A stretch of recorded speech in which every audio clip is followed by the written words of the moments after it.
All right, so yeah, I just wanted to get everybody together and just have an opportunity to talk about a lot of the things that we have been doing really for years now. It's really been just kind of a part of our DNA and who we became in terms of strong photojournalism techniques and quality storytelling. And we've gone over a bunch of these things in the past from year to year, and we used to do a lot of the in-person photojournalist meetings, and we talk about this stuff there. Obviously, over the past year, with everything going on, we haven't got together as much. And just recently, I was approached by WTKR in Norfolk to do a workshop for them on photojournalism and storytelling. And so I put that together, and a lot of it was just, looking at all the things that we've been doing here and things that we've been teaching. And we did that for them. And I wanted to, take this opportunity to do that here as well. And even though we do it in, day in and day out, it's always good to have a refresher and just have the opportunity to just also learn new things, because there is some folks who are newer to the station that maybe haven't had an opportunity to see some of these things just yet. So appreciate everybody being here.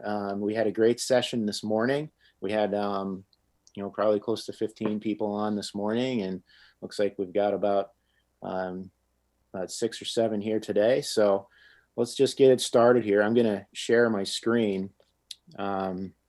All right, can everybody see that okay? Yes, thumbs up. Yeah. Okay, Yep. great. Thank you. All right, so so in looking at that, there's something that we came up with probably about 4 or 5 years ago, and it kind of piggybacks off of the NPPA judging that we do for stories. We judge in categories of craft, creativity, content, and commitment. So here we've referred to them as the C's of photojournalism. So here are 4 C's of photojournalism, and we're going to go over each of those. So craft really hones in on the foundation for success in building your photojournalism skills. Creativity is just really, once you know that foundation, to be able to build upon it and come up with new and innovative ways that out of your own mind and your own thinking. And then content is really where it hones in on the storytelling aspect of things. And then commitment is when it comes to just kind of doing the extra to help yourself and help each other out. So and I put this picture up here from Groundhog Day, and I always got a kick out of this line, how when he's at the bar trying to impress a woman, and he's talking about how, a lot of people just think he points the camera and shoots, and he says, no, it's a heck of a lot more than that. It's an art form, and it is an art form, both photojournalism and storytelling. So as I mentioned, with craft, that's the foundation of success. So that's having a strong awareness of all the photojournalism shooting principles that we have.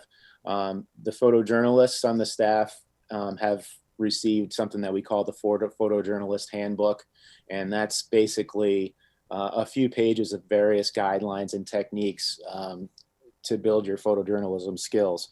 So one of them is the 30-30 rule. The 180-degree action axis line is another, and getting action reaction shots. So that's just a few, and we're going to go over a few of those here. But first, I wanted to show you a quick clip from Darren Durlack, who's a 3-time Ernie Chris Photographer of the Year. This was one of the first videos I watched when I got into photojournalism, and it's just him being interviewed in a conference room. And but the things he said really resonated with me, and it stuck with me over the years. And I think it kind of got me going in the right direction with some good things to always remember. So I took a few things he said in that interview and kind of clipped them up and just put them together. So listen to what he has to say. The first thing I do when I get to spot news is, as Stan Heist always tells me, great moments, great sound has a short shelf life. So the very first thing I do is I shoot anything that makes noise, any moments, anything that makes noise. If it's firefighters yelling at each other, if it's people twisting hoses, type medium wide, action reaction, get the moment, type medium wide, action reaction, get the moment, type medium wide. I still count in my head. I say 1 Mississippi, 2 Mississippi, 3 Mississippi, 4. It's very elementary and kind of stupid, but I still do it because I still get overexcited when I shoot spot news and I don't hold shots. So the first thing I do, I still count in my head. So those were 3 of the points that, and the thing when he said shoot noise and moments first, that's something, I mean, you can do that at any shoot. Well, it doesn't have to be just spot news. I mean, you get to a shoot and just listen for a second, right? And I mean, you look around about what you're going to shoot, right? But listen for what you're going to shoot. Are there birds chirping? Are there acadias? Those things. Is there traffic going by? Are there wind chimes somewhere? These are all things that if you hear it, just make sure you get a shot of it, because in some way, somehow, you can have the opportunity to create that, to put that into your story. It could just be a transitional nat break going from one part of your story to the other.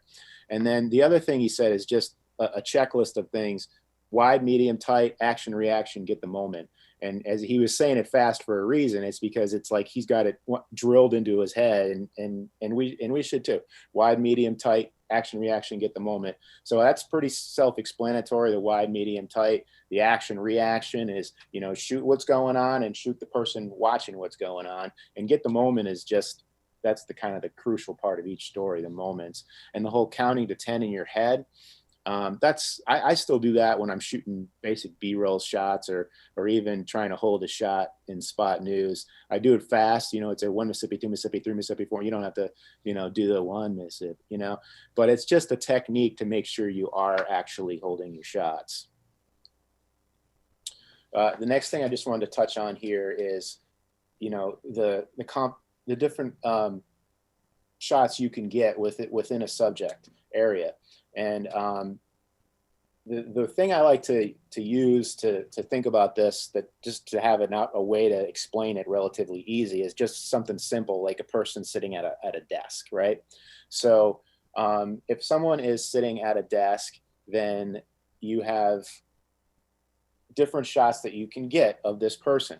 So if you're looking at this shot right now, this woman at her computer, she has this is what we'd probably say is like a medium shot right now, right? And then the wide shot could be if it was of the whole room. The tight shot could be of her shoulders and her head, possibly. The extreme shot, the extreme close-up shot, the detail shot, maybe that's of her eyes looking at the computer. And then the other 2 shots that I think sometimes people mix, or maybe don't pay attention to, or mix up, what is a cut in and what is a cut away. And those are 2 important shots to get also, which is kind of part of that sequence. So I'm going to ask for some crowd participation. If anybody could speak up and tell me what a cut in might be versus what a cut away might be. I'll take a guess. Okay. So a cut away would be something in the shot. So like maybe that vase, right? Right. Cut in would be something that gets you into the medium or wide shot, right? Right. Yeah, exactly. It's so a cut in could be like her hand on the laptop, because you're cutting into the action. The action is her working, right? So you're cutting into the action, and then a cut away is you're cutting away from the action. So you're cutting to like that vase on the table. So you're exactly right, Bree. So and the reason those shots are important is because those are a couple shots that give you the opportunity to go from one sequence to another, right? And another way, because when you're shooting a sequence, wide, medium, tight, then you want to go to a new sequence and you don't want to have like a jump cut from one to the other, and cut ins, cutaways, those extreme close-ups allow you to go from one to the other. And that's what we're going to touch on a little bit right here. So we've talked a lot about the action axis line. And can I get one of the photographers to look at this diagram and tell everybody what we're looking at here? Anybody want to speak up? I see you got Ian, we got Malcolm, we got, I think Matthew's on this, right? Yeah, does Malcolm want to give it a shot? I'll go. Yeah. Basically, the action. Wait, what was the question? Sorry. That's all right. Just explain this diagram a little bit in terms of what we're looking at here. So we got, I just want the action axis line. So we've talked about this, how you get your wide, medium, and tight shot, but looking at this diagram, like what jumps out to you? Would you be, just kind of explain it is what I meant. I didn't mean to put anybody in a spot here or anything, just.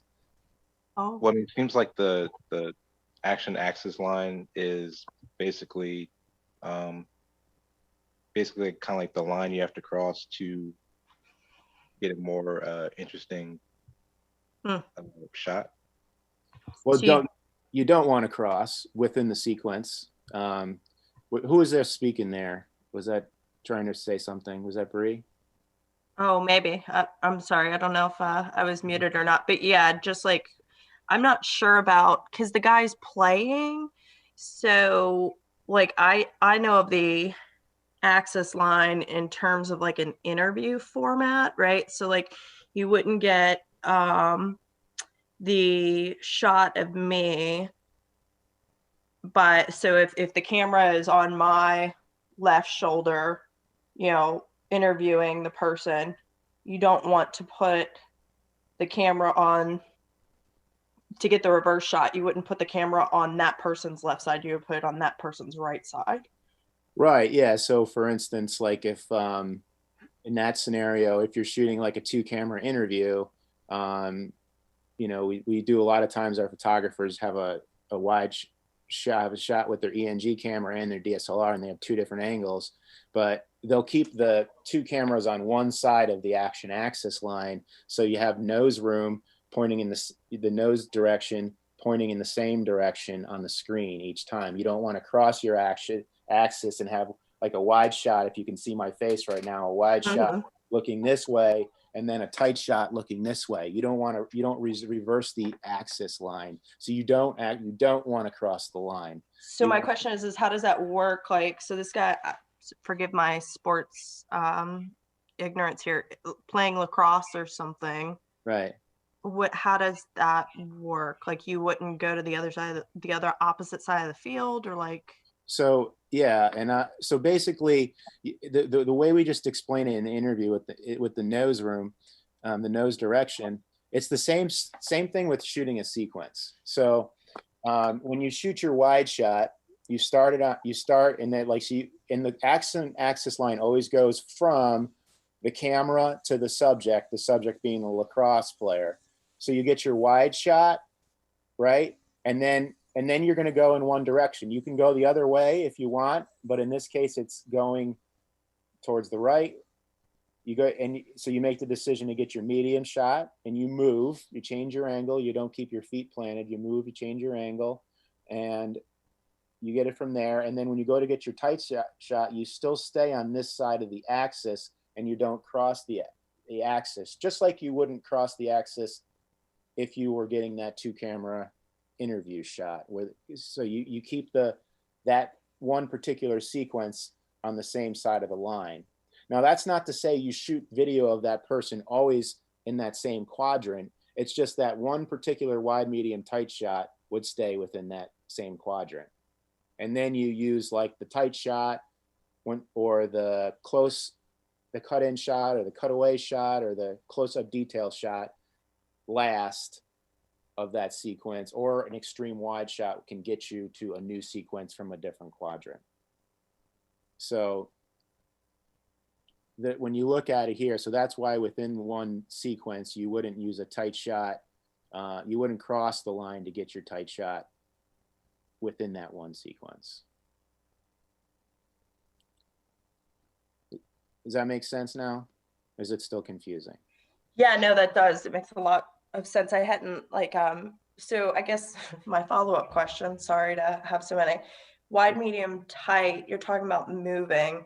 And again, like, I appreciate that like photographers need to move and get it from different angles, but a sequence, a wide, medium, tight sequence, I always thought was like from the same position, which are, Yeah, so that like that lady at the desk, right? right. Wide, from where you're standing, medium shot that you showed, and then the tight shot of her shoulders, right? Would be from the same place, but you're saying move in that? Yeah, that's What a transition. What's that? What a transition to the 30 for 30 rule. Yeah, exactly. Thank you, Ian. Yeah, and that's what the 30-30 rule is. It's saying, yeah, you want to move your feet when you go to get your medium shot, and don't want to keep your feet planted, because that because when you change the angle, it becomes a more smooth looking shot and less jarring. Because if you just go from your wide to your medium without changing your angle, it's almost like you just zoomed into it and then just cut out the part of the zoom to get there. And if you think about your eyes and how you shoot, how you look around, if you're looking at say a television screen, and then you look over to somebody that's watching the TV with you, you're not really paying attention to what's between the television screen and the person that you're looking over to. You're kind of cutting that middle part out. And it's kind of the same thing you want to do when you're shooting video. And you want to change that angle, and it becomes a smoother transition to the eye.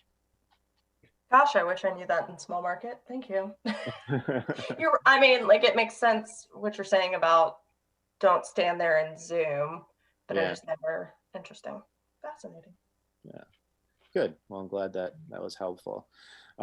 So next thing I wanted to get in here is sequencing repetitive action. And sometimes we get opportunities to sequence shots in which somebody's doing something similar over and over again, like making a pizza, right? So I had that opportunity in a story I did with Jake. And just keep in mind when you're shooting, so if you have an opportunity like this and he's going to make 5 different pizzas, you can stay while he's making one pizza, you can stay on wide shot the whole time, right? And he goes to make the second pizza, you can stay on a tight shot the whole time. And then you can sequence those 2 shots together from 2 different pizzas, so to speak. So I did a lot of that here in this story. I just let you watch it for a second. It's not the whole story. I'm just going to play a little bit of it. Pizza makes people happy. Spreading happiness through pies. It's comfort food, and we want to make people happy. Okay. Thank you, folks. Have a great afternoon. The family business for Joe Canigliaro for 3 decades. I have cooks that have worked here for over 20 years. Bye, y'all. Thank you. Yeah, since I was little, I learned how to walk here. This is my place I grew up. Joe has owned Sergio's in Midlothian for almost 30 years. Longevity, spurred by adapting. Prior to the pandemic, they had finished another expansion. So like in that case, and then you notice that when the last shot was like an extreme wide shot. And that's something I always like to do, is just step back and make sure I'm using the confines of the entire room, so in shooting that sequence of the pizzas, that I wanted to get out of that area just where the ovens were and go to the other side, back where the cooler was, and just to kind of open up that sequence even more. So just something to be aware of when we start getting out there a little bit more, and we're not doing just a bunch of Zoom interviews and things like that. I was really excited when Jake and I got into this place and was able to, it's like a kid in a candy factory, get to shoot that much video. So kind of enjoyed it, and was able to, put together some good sequences. So that's sequencing repetitive action, and sequencing uncontrolled action is a little bit different. That can be tougher. But that's something that, that's something that is certainly doable with leaving opportunities for clean entrances and clean exits of shots. So does that make sense? Does that, anybody have any questions about that? No. All right. So next thing here, this is a story with that Greg McQuaid and I did, and I'm going to show you some raw video of when we were doing the interview, and this couple was basically showing us some pictures of their trip to volunteer work for Africa, and right before we were about to start, the gentleman said, "Can I get up for a second and do something?"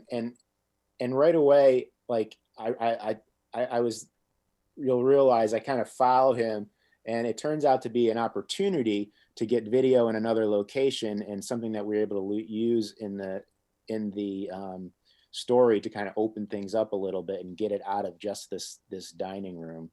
So here, just watch how this kind of unfolded, and this is raw video. And then let's just kind of go down memory lane with these. Sure. If you don't mind. Can I just get a refill real quick? Yes. That would be, oh yeah, show them the yeah, go for it. All right. What do you got right there, Mike? This is some Haitian coffee. This is probably some of the best coffee I've ever had. Friends of ours, anytime they go and visit, they send back some coffee for us because they know down in Haiti I love my coffee. I have 3 cups a day, and they make sure that in the morning I have a cup in the afternoon, and in the evening. So with every meal, they go out of their way to make coffee for me. In what bag? In that bag. So that way, you notice Greg there. Greg quickly realized what I was doing and followed me right into the kitchen and just asked a question. And that's, that reporter photographer awareness is something that gets built over time. But, that just, and when you do something like that, you get a neat surprise. It turns out his coffee wasn't just Folgers, it was Kenyan coffee from where he was telling us the story about. So, a break for him, a coffee break for him, isn't necessarily a break for us as the photographer. It's a chance for us to get another element of the story. So what goes into a story? What's the content, right? What's on the menu? Cheeseburger, 2 Pepsi, 1 chip. Cheeseburger, 2 Pepsi, 1 chip. You have to go for cheeseburger. Cheeseburger. So, we might be asked to go do a story about a cheeseburger, but I'm pretty sure there's more to the story than just the cheeseburger. So it's up to us to dig a little bit deeper and unravel the layers of the onion, right? And that's something Greg McQuaid always talks about, is peeling back the layers of the onion to find the story within the story. And that kind of brings us to the next thing in terms of the focus. And once we dig deep and a little bit more, we're able to find our focus. This is the tree diagram that was brought to us by Boyd Hoopert when he did a seminar here a few years back. And within focus, there's 3 different areas you can find focus. There's concept, character, and emotion. So usually you're going to find it with one of those 3 things. Okay. And it could be more than one. It could be 2, it could be 3, but usually it's going to be at least one of those. So here's a story where does anybody want to jump on camera? Does anybody feel like it? Can I get a usually, when you're in person, you're doing a seminar or something like that, and you can look at people, and I know this feels like I'm talking to my presentation. Anybody, can I get a volunteer? Anybody want to be on camera? Come on, you get somebody. Thank you. I appreciate it. It's just like sometimes you like to see people's reactions. Are they kind of getting into it a little bit? Are they see what's going on? I had a few people in the morning that were on camera, so I was able to go off of that a little bit, but I didn't have anybody this time, so I had to speak up. So I appreciate it. Thank you for those who just jumped on.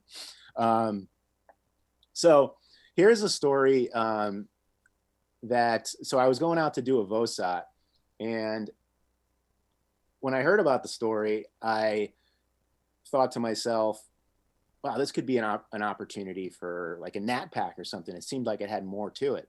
And this young girl was getting a prosthetic arm.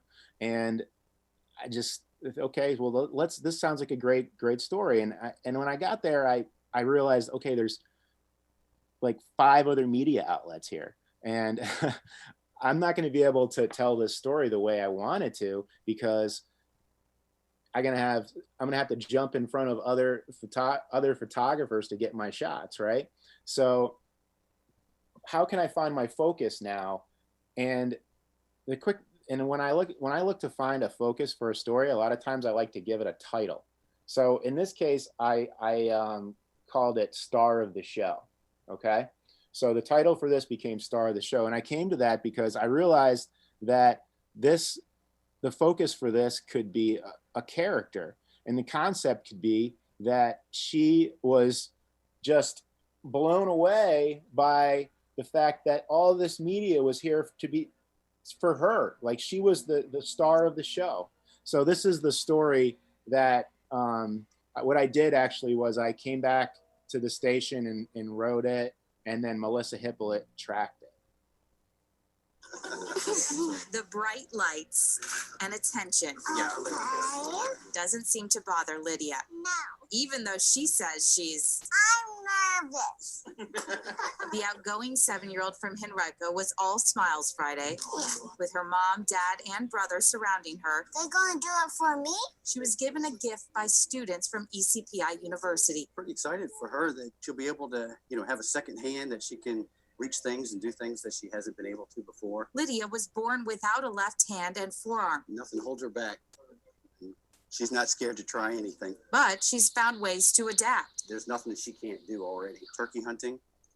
She has a bow and arrow. I get to shoot it off. Even though she seems to be doing just fine, Lydia's family is thrilled to receive this helping hand. They've already offered that if she breaks it or she grows or she wants a different color later, that they'll be willing to print us another one. Using 3D printers, ECPI students customized a prosthetic hand for Lydia. We measured the bicep, we measured the limb where it was off, and then we measured the other arm to make sure that it's proportional. It's part of a worldwide program called Enabling the Future. The instant gratification of her coming in and going, "Rah!" It's just, that's the best part about it. After trying on her prosthetic hand, which she calls my robot arm, she knew just what she wanted to do first. Grab my brother. When she got home, she gave it a try on the basketball court. She's got it all right, but that's something her parents have known for a very long time. Got you.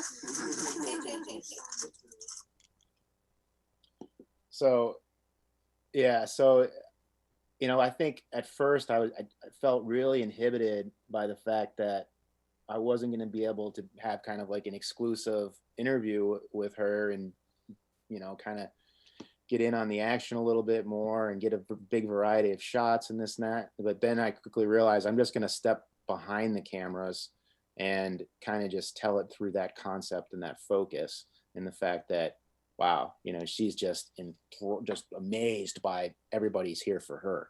And she had the personality to drive that for sure. So, Brad, I have a question about that. So, I feel like she's kind of a no-brainer, right? Because she is exactly what you said, star of the show, right? But do you have a feeling, so particularly with investigative stuff, right? Mm-hmm. If you're looking for a focus, there's kind of a couple different poles. Like you might have a compelling interview, but your content is kind of the focus in a lot of ways. So I guess what I'm trying to ask is, like, of the focus, you gave us 3: content, character, or emotion. Mm-hmm. Do you feel like one is better than the other, like character properly and like always be searching for the character. Yeah, if you can dig deep a little bit, and I tell you what, I think I'm going to skip forward in my presentation because what you're asking me kind of brings us to this part. And now if you're if you're in person with people, you can find this a bit easier, whether than you're just on Zoom or something like that. But I think it is important to try to find some sort of personal connection with the person that helps get you into the content portion. So, if you look at this, and that's where you come to, you want to make the viewer care to allow them to connect to the content. And this is kind of a good example of that, I think. And if it answers your question, Bree, after I show you this, tell me yes. If not, I can maybe go on a little bit further. But in this scenario, I was with Rob Desir, probably had just got to the station not too much before we did this story. But we were asked to do a story about this guy had his LED lights stolen from in front of his house. That's all we knew about him. So we got there and we interviewed him outside first. Then we said, hey, can we go inside and interview as well? And at the end of at the end of the more basic questions, we asked just a more generic question that really opened him up and got him excited. And it was basically just the fact that there was tons of decorations in this room. So it was just like, hey, tell me about this room. So we'll just watch how things unfolded and what we found out just by kind of asking a more personal question that might allow us to connect to him more. He's afraid they're going to get stolen again. So what's the point of spending money if they're going to just disappear again? Okay, cool. All right. What so, I mean, there is a lot of stuff in here. What's your routine around this time of year? The story with the tree is, and I'm the ornaments director. I tell them where ornaments go and stuff, and they put it there. And so it's been that way since because when I was first adopted, my first Christmas here, I never knew what Christmas was. So I was surprised at how much Christmas could actually mean to somebody. So, and I always here was the beginning of the David Seiler really loves this time of year. My stocking is right here. Decorating with his family is a tradition. This family and Christmas is there's a really big link to what they mean to me. That's because back in 2004, that's my dad. David, who was 7 at the time, was adopted by the Seiler family. My first Christmas here, I never knew what Christmas was, so I was surprised at how much Christmas could actually mean to somebody. And David learned quickly. My mom and my brother helped put up the tree, and I'm the ornaments director. The Seilers decorate their house inside and out. But earlier this week, the LED multicolor stick lights they use were stolen. And that's why we were sent there in the first place. Now we're about to talk about that. But so you just see how just a simple question and we find out you're adopted. And this is when you first really got into Christmas because you were adopted. And that just came from asking him, so what's the, tell me about the room and what's how does it go with decorating here? What's the routine? So would you say that the most compelling focus, right? So if you're thinking about your focus, of those three, the most compelling focus is typically character. It's usually and if you can find a way to make the character, it usually is the best chance to get people to connect. Okay. Because I think it's easier for people to connect to people rather than this record, this medical bill that is on a piece of paper. Yeah. So even just today, I edited a piece today about the Virginia Employment Commission between these seminars, and there was a woman being interviewed, and in the background she had cocoa. It was a Zoom interview, and in the background there was cartoons playing, and her kid was watching the cartoons and climbed up to her at one point during the interview, and it was Cocomelon. It was Cocomelon. I know that. I had a 3-year-old, but I think we can, like in that case, there's a chance to even write, even though it's a Zoom interview and we have no ability to kind of shoot a nice, pretty shot of the Cocomelon on the TV and the kid watching it. We can still write to it in a little way. Can say something like, right. you know, with maybe you don't know what Cocomelon is. JJ Wheels on the Bus. Yeah, you know, with kids cartoons playing in the background and such climbing up on her lap, you know, such and such juggles all of the things going on during this time frame. You know what I mean? So you're instantly kind of put into the scenario of somebody dealing with kind of craziness of being at home and trying to do things from home. And it's quickly easy for people to relate to that because they're dealing with it too, you know? Like and then the unemployment commission stuff. Yeah. You know, so I think usually if you can get them to care about the person, they can really then connect to the concept as well. And that's not to say it can never be the concept. You know, there's other creative ways to doing things, and so there's no one way of doing it, but it just in my experience, usually the characters do have a good way of drawing people in. So now I just want to touch on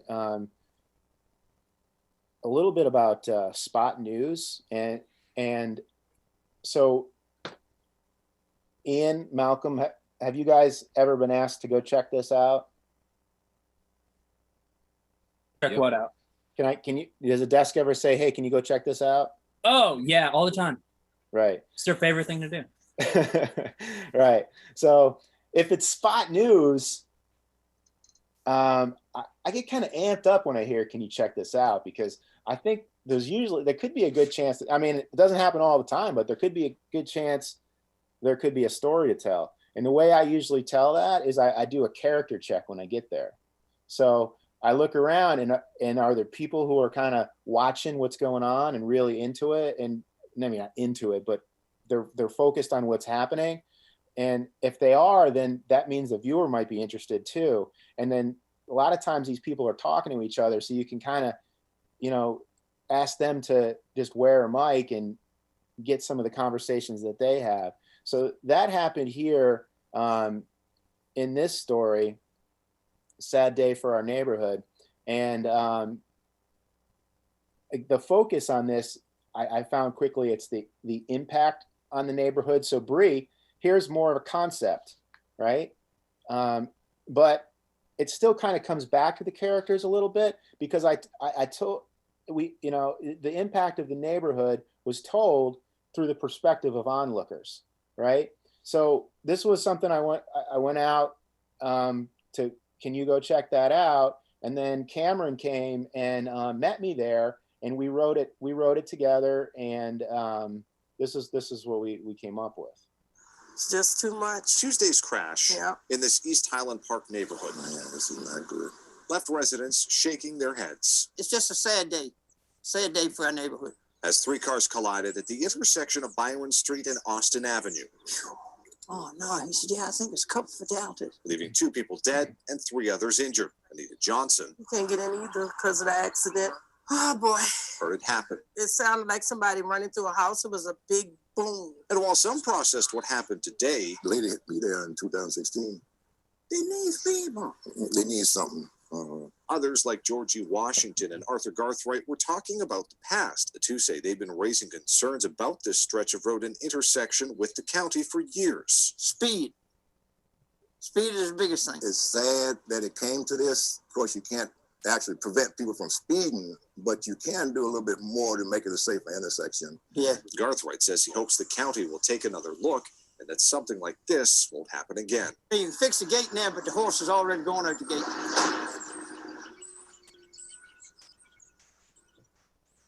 You know, most stories, there's an obstacle to overcome, just like there was with Star of the Show. This one, the obstacle was the fact that police had things blocked off for a block in all 4 directions of this intersection. So I was noticing that there was just a lot of people watching what was going on though. So doing the character check, definitely realized there was an opportunity for a story here. So I'm running a little bit longer than I did for the morning. I'd like to keep going with all this. We're supposed to be done at like 3, but as long as you're able to stay on, I'd love if you can. Does anybody need to get going before 3? You do, Bree? Yeah, sorry, but so Robert, we are recording this? He said, yes, we are. Okay, good. Then if you could send out like where this is located, I'd still love to like watch and Okay. more. Cool. Great. Well, I'm gonna keep going. And why don't I do this though? Just because I want everybody to see what Cole, because Cole did a presentation. He was asked to do a presentation for the NPPA workshop in DC, and for it I interviewed him, and this was about a little more than 10-minute video that was put together for that. So it's 6 minutes of it as the story, and then Cole talks about the story for 4 minutes. So so here's that, and then I'll go on to the rest of the presentation. My name is Cole Pearson. I work for WTVR CBS 6 News in Richmond, and the package we're going to be watching is Frankly Ruggles. When you find heaven on earth, it can get really quiet out here.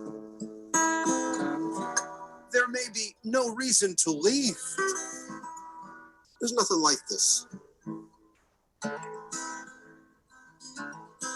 Frankly Ruggles basks in his corner of Blue Ridge Bliss, a 33-acre ranch in Madison County. That's Old Rag Mountain. Thousands of people go up there every week in the summer times, thousands. But Frank's impatience is always tugging him away. I look forward to the day where I can occupy a rocking chair for more than half an hour. Like the cool waters of a flowing creek. I can't just ever sit. This 53-year-old needs to move. I'm a busybody.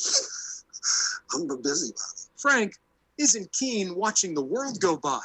He would rather photograph it. Photography gives you the power to tell a story like no other. Frank's calling, capture the masterpieces of Mother Nature on film. As a photographer, it's hard to turn off the camera in my head. Frank invites everyone along for the ride. I never want to photograph what a place looks like. I want to photograph what a place feels like.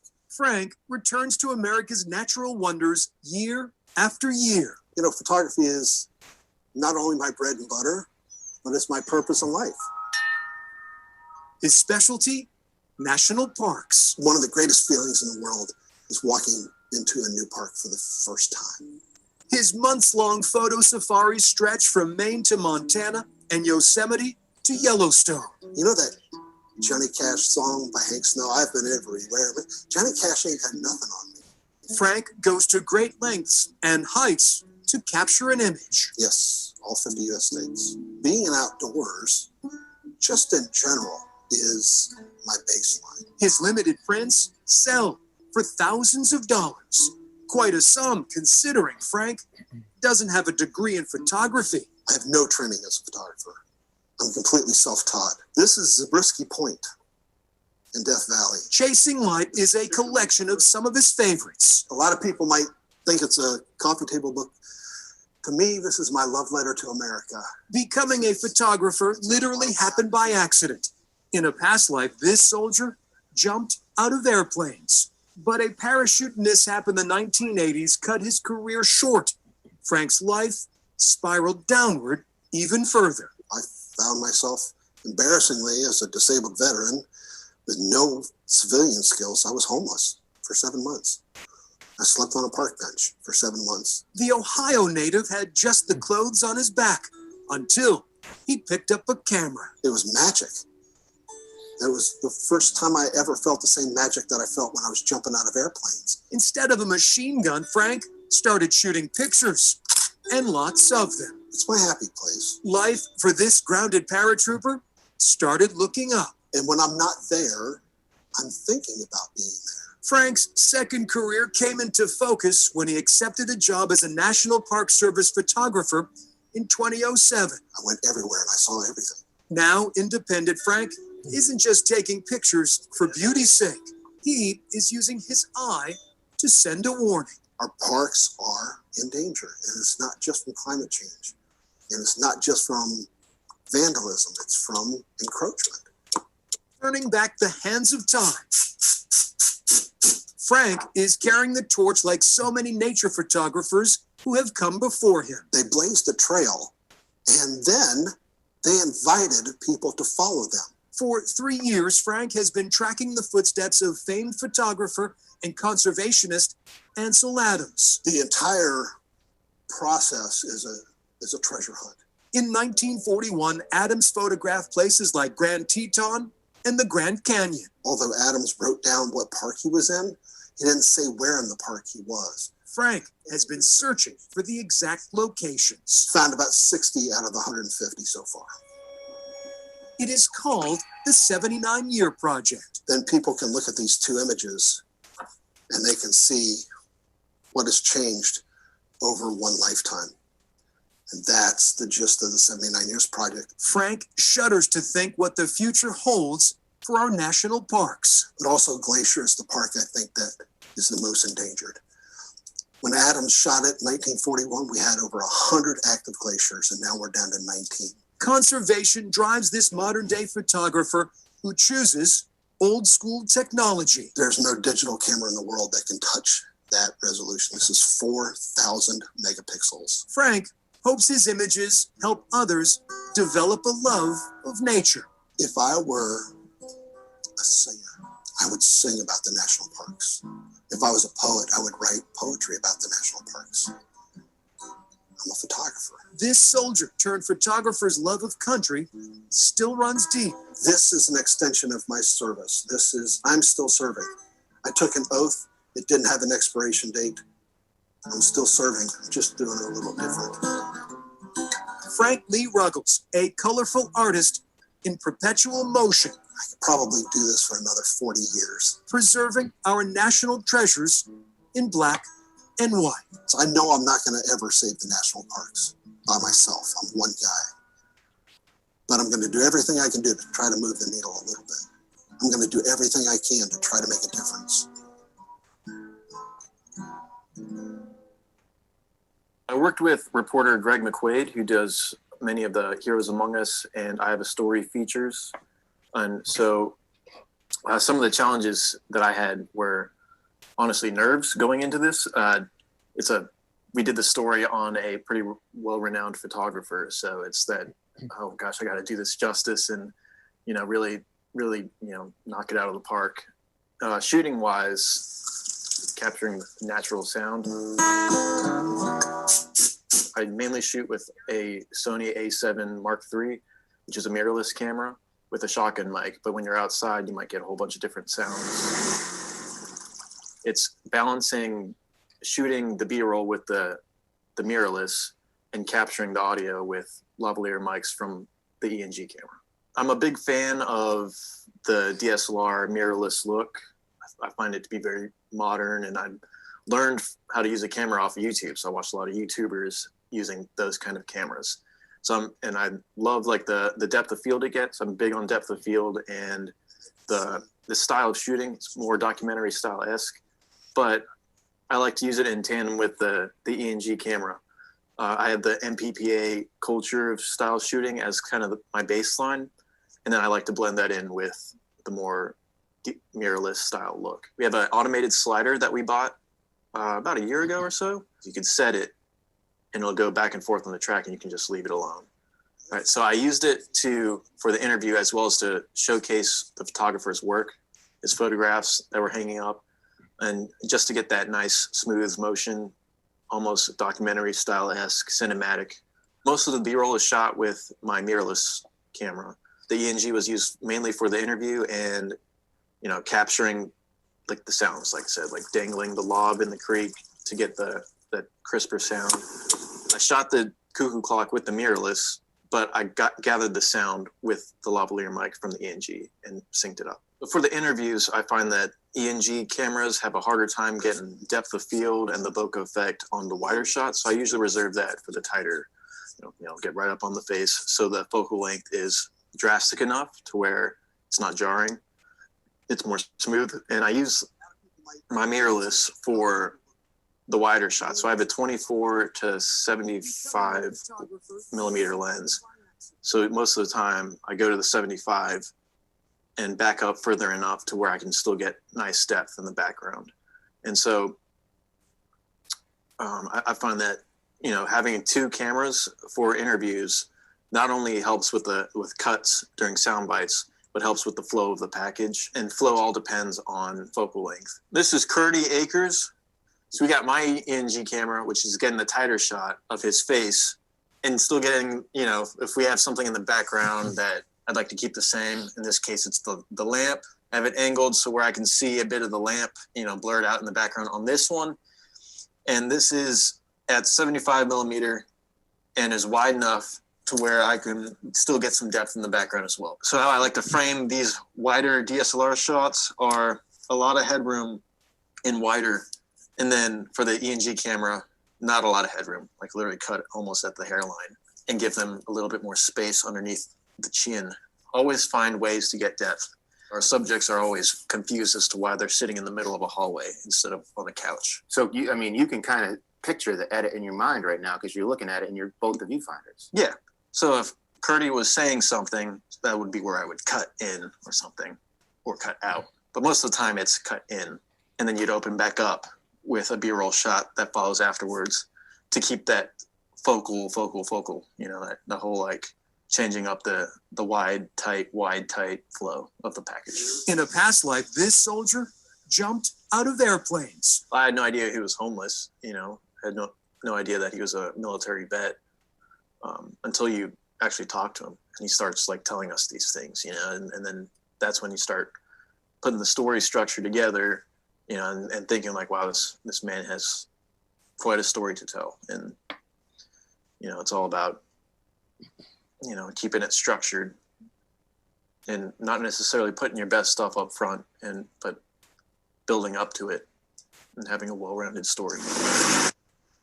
Car ride back when we have our elements, and then we discuss how do we want to start this? We have him playing guitar and he's in a setting that's perfect. Let's start out with that. There's nothing like this. So when I'm editing a story and I watch it all the way through, I want everything to flow visually and audio wise as well. No cuts, nothing jarring. It's something you learn as you're progressing. You're like, oh, I didn't get enough cutaways this time. I got to make sure I do that next time.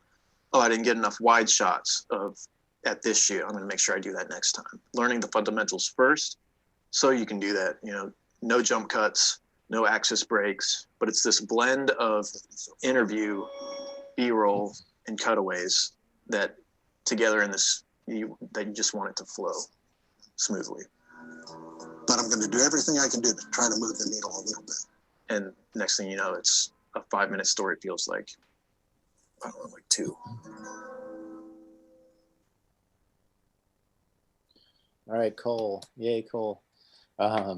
He was on the call this morning, so we talked about a little bit more about it.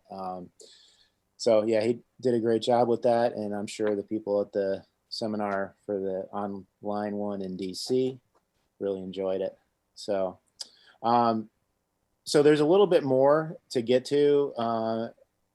I know that Cheryl, you're probably joining the afternoon meeting now, and Ian, I know you're working night side, so if you need to join that, you can.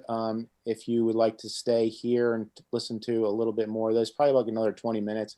It's going a little bit long because we've been kind of doing some questions intermixed throughout. And then also, so if you're staying like Malcolm and April, I know you guys are off the clock right now. I'll approve some overtime for you. Right, Cheryl? So that you can get, from 2 until whenever we get off here. So if you want to stick around for another half an hour or so, that'd be great. Okay. Yeah, I'll just say, Brad, thank you for putting this together, obviously for WTKR, and then sharing it with our team. It's very helpful, and there've been some great questions, and so thank you. And thank you all, especially April, Malcolm. I know you all will probably be sleeping soon, so thank you for taking the time to join. All right, yeah, I'm going to jump for the editorial. Okay, thanks, Cheryl. Thank you. All right. So guys, yeah, just probably like another 20 minutes here. And if you have any, does anybody have any questions of what we've done so far? Hi, Candace. How are you? Hi, Brad. I have a question. I'm so sorry I'm so late. Right. But I was hoping that this is going to be recorded because I absolutely want to go back and watch the beginning. Okay. Yeah. It is? Yeah. Oh, that was your question. Yeah. It's being recorded actually by the WTVR Master Control. Yeah. So awesome. Great. Yeah. Thanks. When did you jump on? In the middle of a superstar Cole's interview. Gotcha. Cool. All right. So I'm going to just pick it up kind of where I left off and so what I'm going to there was another Spot News story that I just wanted to talk about a little bit. So this one, we were talking about focus and how focus is a lot of times I like to actually think of a title for a story, and it helps me find the focus for the story. So just like that other Spot News story, this was something that I was asked to go check this out. And when I got there, I did the character check and realized that there were a lot of people that were looking at this scene and wondering what was happening. And I had an obstacle in that nobody wanted to talk to me. Everybody who was kind of looking at this scene and checking it out just had no interest, mostly just because they just didn't want their face to be seen on camera by anybody else. So, but then I realized that so what happened, there was a car that hit this business. I realized that the owner of this business and his son were out and about talking to fire and police. So I approached them and asked if they wanted to be on camera to do an interview. The father said, no, I'm not interested. In fact, I'm not feeling good from, I feel a little foggy from this incident. So I'm like, okay, right away I said, well, you're feeling foggy. I'm not going to interview you. So I stopped asking him, but the son was there as well. And I asked him a bunch, and finally I must have asked him 7 times. And finally he did an interview. But I asked him, one of the first things I asked him before the interview was, where were you when this happened, and can I interview you there? So we went inside this building to the exact spot where he was when he first heard the impact of a car hitting the business that him and his dad work at. So this story was, so I gathered it all, and then Wayne came here and met me, and we wrote it together and ended up putting a package together for it on what was initially just possibly going to be a VO or VOSAT. So here's the story.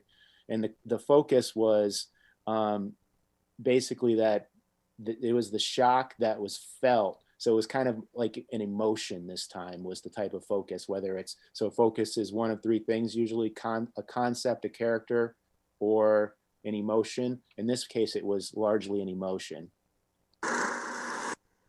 Oh, right here, right on the back of this ticket, and I heard brakes like that. It was business as usual at B&E Small Engine Repair Thursday morning until. So I kind of poke my head around here, and that's when I see stuff just flying through the office. It would be a few hazy moments before Buzz Moore realized what was going on. At that point, I have to hop the counter in order to go check on my father. Buzz has reason to be concerned. His dad, Eddie, had been in the office working, but all Buzz sees is debris everywhere. He looked up, and that was about the last thing he realized when the car come through the building. Next thing you know, he was woke up on the floor about 10 feet back.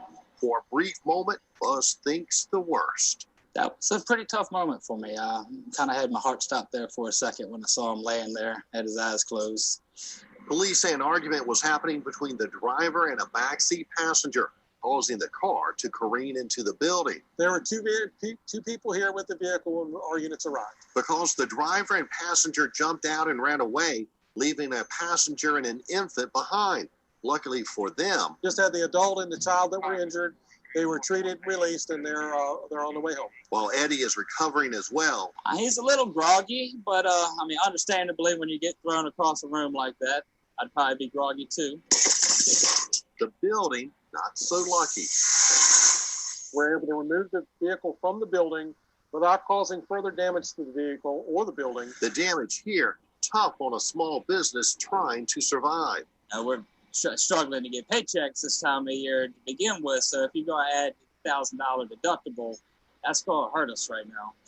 Even with the damage, thoughts turn to the future. But right now, we got some rebuilding to do. The family leaving work today, thankful. The fact that nobody's seriously injured, it shows somebody's looking out for us.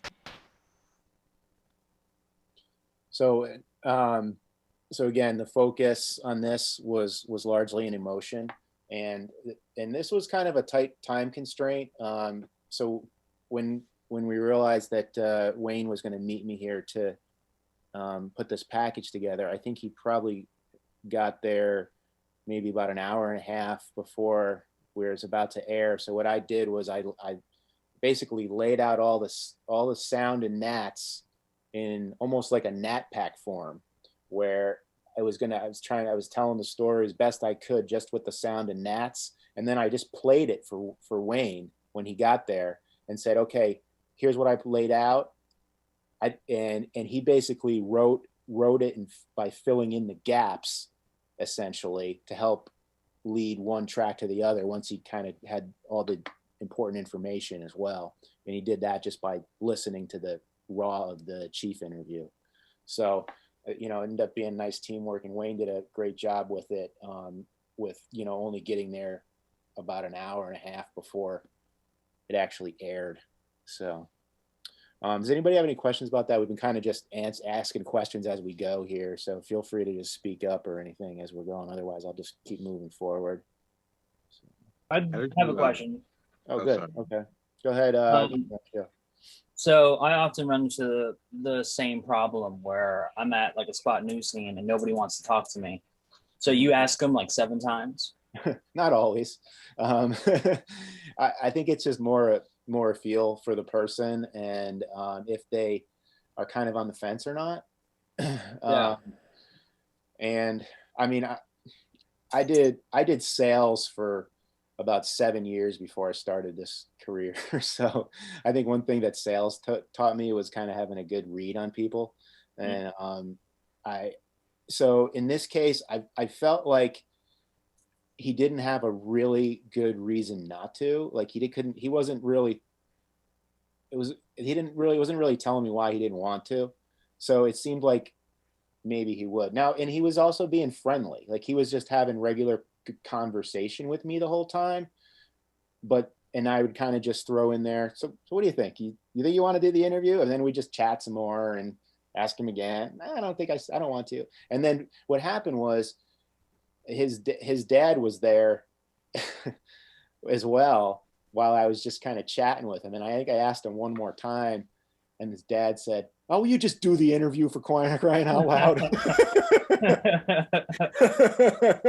I think they just wanted to shut me up, So, I mean, yeah. So I don't know. That's how it doesn't. I mean, it doesn't always happen that way. Sometimes I could just tell like somebody's just being really standoffish, and they don't want me around, and I'm not going to push them in that case.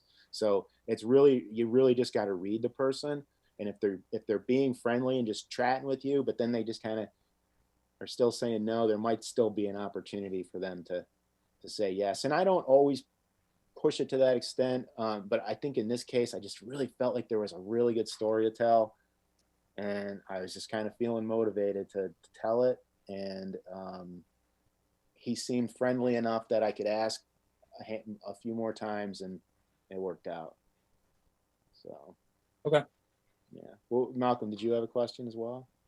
How did you get that shot of the glass breaking? It looked like you were like really close.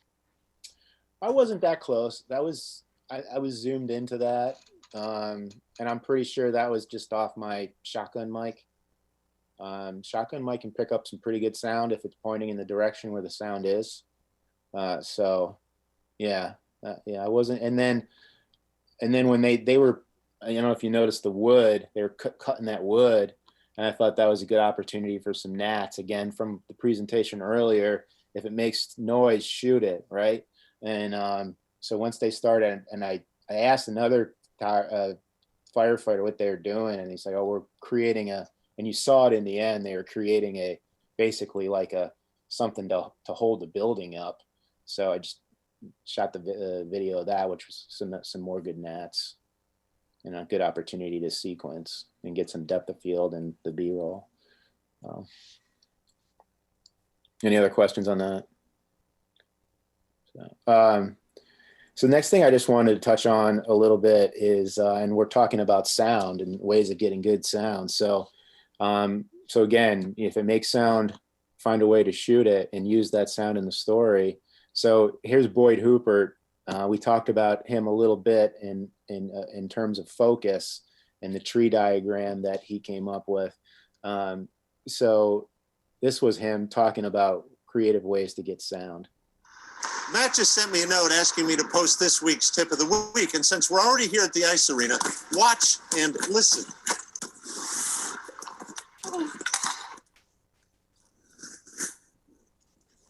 We're doing a story on that hockey player over there and some cool things that she's doing off the ice. But did you hear how crisp the audio was? That's because Jonathan Malott took the time to mic her twice. Once up here underneath her chin, and then a second time with the microphone strapped to her breezers and the cord run all the way down to her skate. Tip of the week, if you want good crisp audio, put the mic where the sound is. So you heard Cole talking about that in his video, right? Put the mic where the sound is. Dangle the mic over the stream to get that sound. Put the mic up behind the cuckoo clock to get that sound. Put the mic where the sound is. You know, it adds so much to the story. Here's an example of just some great sound in a story, something that Todd did recently. Trevor Martin is thinking outside the box. And Candace, too. Candace, are you here? The experienced personal trainer. I got that even on the first try, too. I've been a personal trainer for, I think, about 15 years right now. Is also a firefighter. 4 years now with Henrico County. 15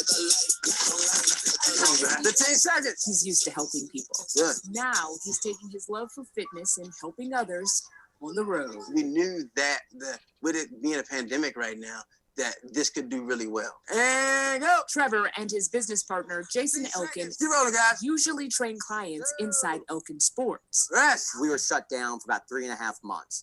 And then after that time, we slowly were able to progress back into opening up. Here we go.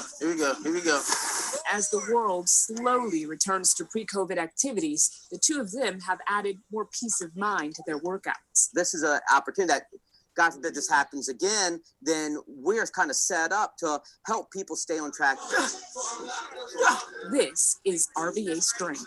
RVA Strength is a mobile fitness gym. A space and place for everyone on a fitness journey, from beginners. He did make some modifications for beginners like me. To elite athletes. I play in the NFL. I play for the Indianapolis Colts. Relax and sweat. They train hard. Transition time. In the safety of the great outdoors. Just makes you appreciate being outside. Everybody can kind of, go at their own pace, choose their own weights. This box on wheels, a passion project. He's got a great setup here with, tons of equipment to make that possible. That's keeping everyone happy and healthy. When I'm working, I really never feel like I'm working. Nice job, guys.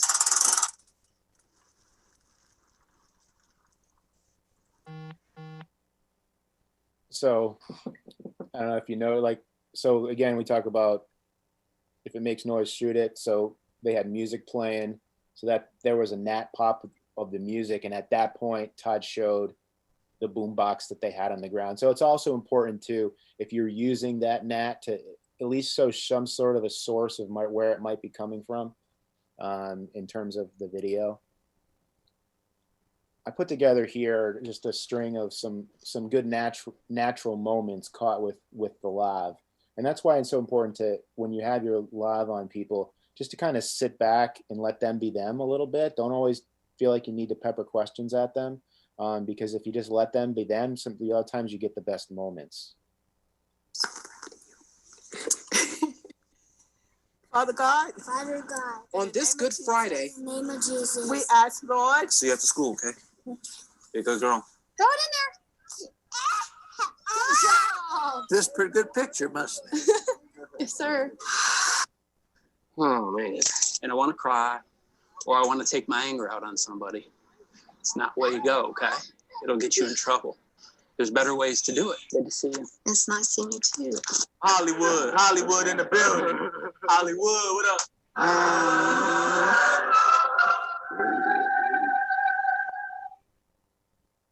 So those are all things that, you kind of just step back, keep your headphones on, and just listen to what people are saying or doing. And, remember those moments when you shoot them, and it gives feeling in the story when you get a chance to incorporate them. Wanted to just show here, like we've all done a lot of Zoom interviews lately, right? So one thing that I've done from time to time, and I think a couple of you maybe have seen this before, but there's ways you can kind of incorporate Zoom videos in a creative way. So this was an example of one here. This is about people's health. It's not about locking people up in jail and giving them large fines. Those words Tuesday from Governor Ralph Northam. We are pretty much fed up with the way this has been handled. House Republican leader Todd Gilbert says confusion may lead to some people not following the order. There's a criminal penalty there because it's important for people to comply, but it doesn't mean that it's so easy to enforce. Legal analyst Todd Stone says the process would be so, and you can do it with file video too, or the Northam press conference.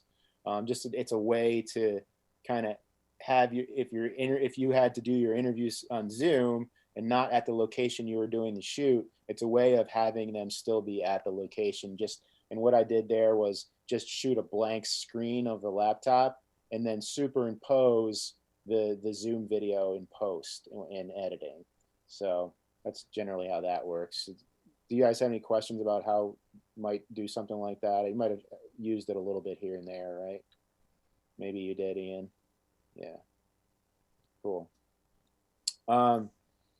So the last thing I wanted to touch on just a little bit was commitment, and what that really is about getting critiques and watching other people's work, your colleagues, and just doing critiques with each other. So we are going to start up the critique program again, where we pair up people and do critiques, and we kind of taken a little hiatus from it, but Ian remembers it. And Malcolm, you weren't here when we were doing it, I don't believe, right? The critique program. I might have copied you on some of them because you were just getting started with us. But basically, what we do is we just pair up people and they critique each other. So that's something you'll see more about it soon. But we're going to start doing a little bit of that as well.